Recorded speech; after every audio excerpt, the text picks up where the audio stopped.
The challenges he will have now is that you have New York Times saying he's not qualified. You're going to a broader base of voters.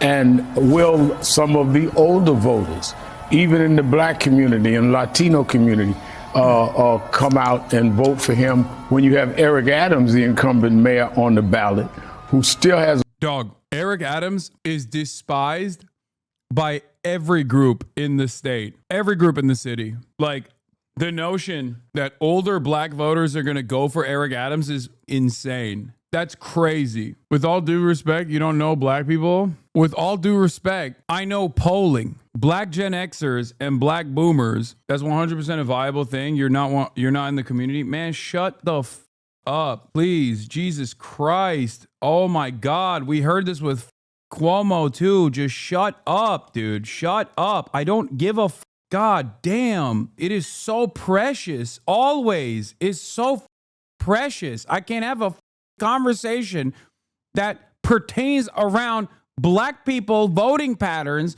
without everybody chirping at me like I'm on a Klansman meet, like I'm a grand wizard of the KKK or some shit. Jesus Christ, I'm doing elections analysis. It's also so goddamn annoying because like this analysis also makes it seem as though like there's a sense of pride around like objectively voting for the shittiest candidate possible for the black voting bloc. I don't understand. Like, you don't get it, sweetie. You're not black. You don't understand. We love voting for unpopular candidates. Is not exactly the win you want. Jesus Christ. I know. Machine politics plays a formative role in the black vote in general, especially for older black voters. I know that. You just don't understand. Black people admit it. I mean, your analysis on this is bad. Old black voters do typically not budge due to historical mistrust. I'm gonna lose my mind. Dog, I know. I'm saying that the older black voting bloc goes off of the machine that directs them as an unstoppable force in whichever direction the Democratic Party wants to go towards. The argument is simple. Will the Democratic establishment machine, out of fear that they'll have like an uncontrollable force like Eric Adams, try to move it and funnel older black voters as a voting bloc in the direction of Zohran Mamdani? And even if they don't do that, will Zohran Mamdani still win? And I think the answer is yes. We're talking about fucking creating a larger, broad, people-backed movement and creating solidarity, and you immediately got Root.com article regurgitators in here instantly being like, sweetie, you don't understand black people. That attitude left a long time ago. It doesn't work. Standpoint theory ass mother. Oh my God. Every time this shit pops off, there's like a million people in the chat being like, actually, we're not rocking with those folks because they're not rocking with us. Like, I get it, dude. Okay, yeah, you want to be selfish. Okay, fine. F it. Who cares? Go vote for fucking Eric Adams. Yeah, I was in a much better mood 2 hours ago. One of the most annoying fucking things on the planet is when any member of a marginalized group comes in here and is like, it's time for some standpoint theory. You don't understand. People do it all the fucking time. I've been talking to my black neighbors and they all called New York the Tel Aviv of America. I don't know why they're acting like this when there were other black nominees and clearly Cuomo outpolled all of them. This is more about name recognition than any movement in the party. I know. Why did the boomer black vote go heavily to fucking Andrew Cuomo? Why? There were numerous black candidates. It's also fucking so infantile and so stupid when people go, oh, you don't understand. Black people will vote for a black person. Like, no, they won't. They clearly didn't this last primary. Black Gen Xers and black boomers are the most formative part of the Democratic turnout machine. Especially the closer you are to like personally experiencing the civil rights struggle, the more loyalty you demonstrate towards the Democratic Party, and the more you are likely to vote for whoever the machine is telling you is the best candidate. That's it. You were about to talk about stats. Shadows assumed that you were about to talk down to black people. You were not about to do that. I know. But immediately we had to deploy the identity shield and the standpoint theory to be like, oh, listen up, white boy. I don't want to fucking hear from you. You don't understand. It's like, yeah, I'm not black. There's a strong base in the black community and in some of these communities. And what happens with Jewish voters, where Mandami, right or wrong, has been called anti-Semitic. So it's going to be a very interesting fall election. I think he made history last night. The question is whether or not it can stick with a general election. And when knowing Eric Adams the way I do, I think Eric Adams would want this fight more than he would have wanted against Andrew Cuomo. Well, listen, I think we're going to hear more, Rev, about him saying... And that chatter was saying you only care about black people when it's time to vote. They were taking their anger out on you. I know. I hate that shit. If you think I'm a selfish transactional ally or whatever, then why the fuck are you in here? That some people who say they need to globalize the intifada is not a bad thing. Is not anti-Semitic. I think we're going to be hearing an awful lot more about that. We're going to be hearing about his economic plans, a socialist in New York. There's going to be, I think we're going to have a very competitive, interesting general election. I want to follow up, though, on something that you've said, and something we've talked about time and again. And I'll tell you, it goes all the way back to 2015 and early 2016 when Donald Trump kept coming on this program. People say, why do you keep having Donald Trump calling on your program? I said, well, we've offered it to every candidate. He's the only one that walks through the door and calls us. And as I've said before, Lindsey Graham called us once or twice, but we offered it, and Tim Ryan did it this past cycle, I think it was. But showing up makes the difference so many times. This guy showed up. Cuomo thought he was going to be able to coast in. You look at, and there was an analysis by the New York Times after the 2024 election. You look at the interviews that Donald Trump showed up for versus Kamala Harris in the time frame. Yeah, dude. Andrew Cuomo lost because he didn't go on Morning Joe. You're right. That she was in the race. Not even a close call. Trump shows up. Trump talks to people. I found is just... I hate both of these clowns, brother. Mamdani actually destroyed Al Sharpton. He gagged Al Sharpton super fucking hard at this meeting. He had an incredible speech at this meeting, by the way. One of the best I've seen so far when he talks about his dad coming into the United States is something that we've heard before. Yeah, Spike Lee loves Zoran, by the way, which is a good W for him. Here, let's watch the full video. Good morning. Good morning.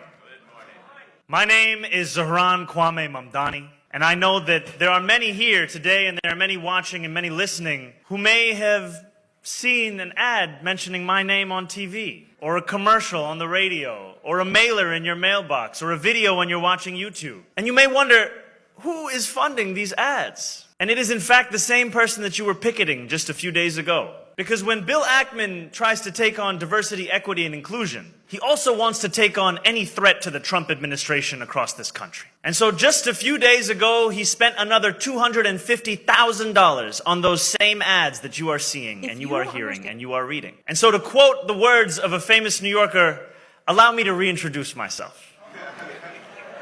I was born in Kampala, Uganda, in East Africa. I was given my middle name Kwame by my father, who named me after the first Prime Minister of Ghana. And decades ago, in Uganda, we won our independence from the British in 1962.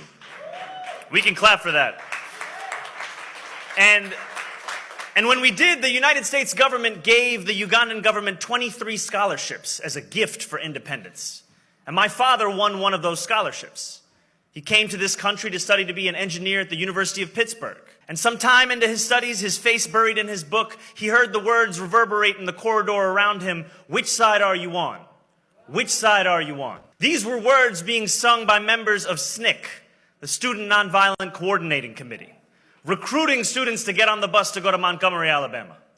And my father got on that bus. He marched. He was hosed down. He was thrown in jail. He was given one phone call. And he called the Ugandan ambassador to the United States. He said, "Can you get me out of jail?" The ambassador said, "What are you doing in jail?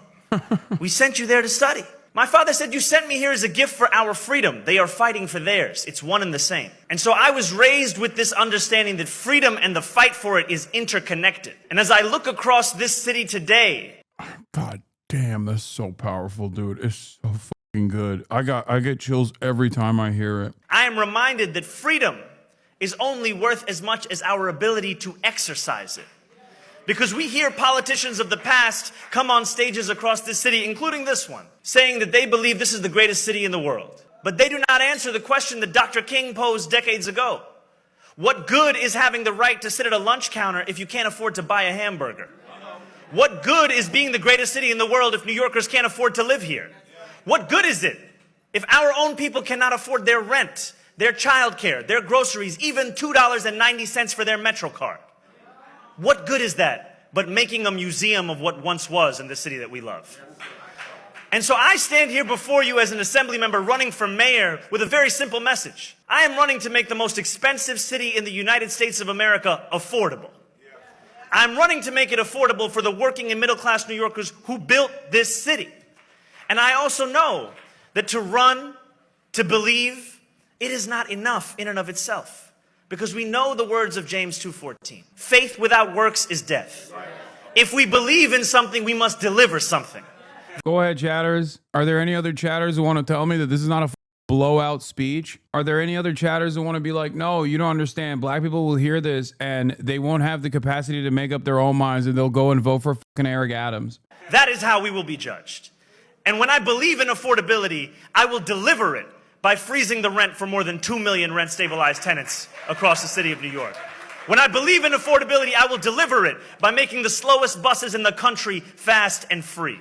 When I believe in affordability, I will deliver it by finally bringing universal childcare to each and every New Yorker across this city. But I know that there are many who say that when you stand for what you believe in, you lose your ability to win. And I actually think of the words that Reverend Sharpton shared when he was running for president. Oh, this part is good. He shared, there are those in the Democratic Party who have driven the party further and further to the right in the name of a winning strategy. And it seems that it is their presumption that the only way to be electable is that progressive forces and people of color must voluntarily turn into invisible people. And I have spent this campaign... Dude, I love this part because this is a direct shot at Al Sharpton and what Al Sharpton has become. If you think he likes being quoted this way, make no mistake, he is in awe.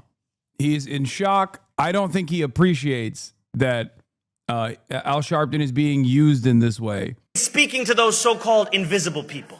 I have spoken to the New Yorkers who do not see themselves in their politics, do not see themselves in their politicians, and do not see themselves in the policies that are being proposed.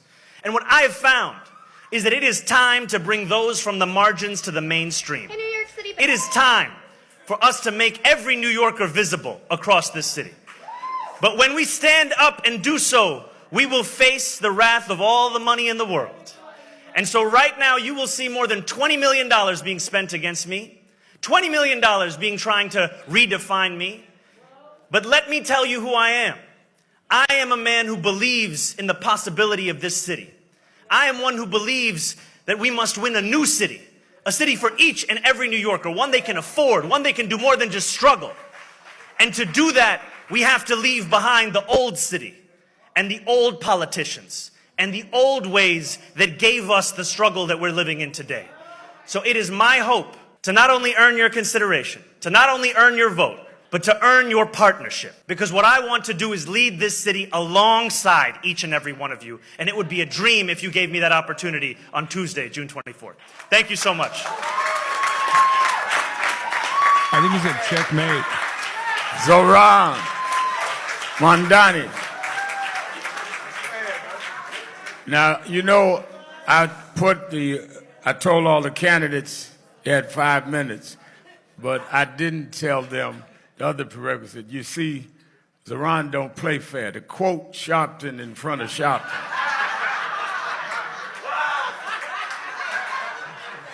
Play fair now, Zoran. I'm telling you, he didn't like that. That was a chess move there. Yep. Because that's old Al Sharpton. Zoran was quoting old Al Sharpton.